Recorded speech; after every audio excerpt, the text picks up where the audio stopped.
Hey, welcome to the Daily Drive. My name is Mike, and this Thanksgiving week we are focusing in on gratitude with the hopes that Thanksgiving will start to translate into thanks living, that you and I will develop a heart that, in the words of Piglet from Winnie the Pooh, can hold a rather large amount of gratitude. We read this passage that Paul wrote from prison, and these are the last words you'd expect from an inmate who is unjustly incarcerated. But in Philippians 4, he writes this, "I have learned how to be content with whatever I have. I know how to live on almost nothing or with everything. I have learned the secret of living in every situation, whether it's with a full stomach or empty, with plenty or little, for I can do everything through Christ who gives me strength." I love how Paul said, I have learned. I circled that in my Bible. I have learned.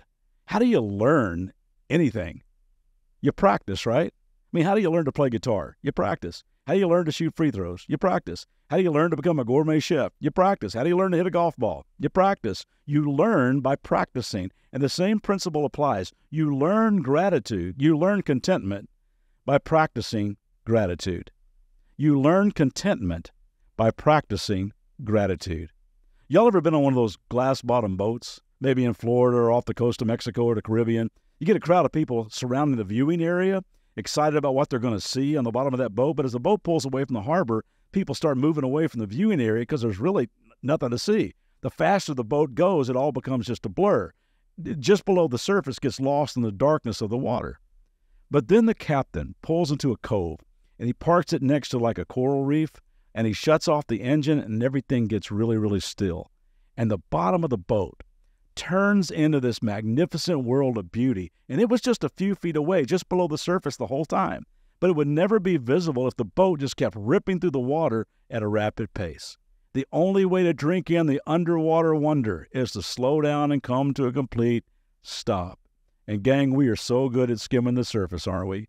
We get going faster and faster and miss so much that it's right there, just below the surface. So I'm trying to slow down and notice and reflect and count and practice gratitude every day. All throughout the Old Testament of the Bible, you will see the nation of Israel stopping to stack up rocks as a place of remembrance for what God had just done. So through the years, as a family might be traveling through the countryside, they might come upon this broken down pile of stones, and a kid would ask, "Hey, Dad, hey, Mom, what's that stack of rocks mean?" And it gave that parent an opportunity to tell once again the story of God's goodness. And when you and I stop stacking stones, we stop telling the stories of God's goodness. Now, I'm not suggesting you build a stone altar, but maybe you could start like a gratitude scrapbook, or write in a journal every day, or a blog post, or capture moments of video or pictures on your phone. Why not teach your kids to practice gratitude by dedicating like an entire wall in your house where kids can just go every day and write down things on the wall that they're grateful for? So you want to learn contentment? Practice gratitude. Slow down the day and start counting. And I'll see you back tomorrow. Have a great day.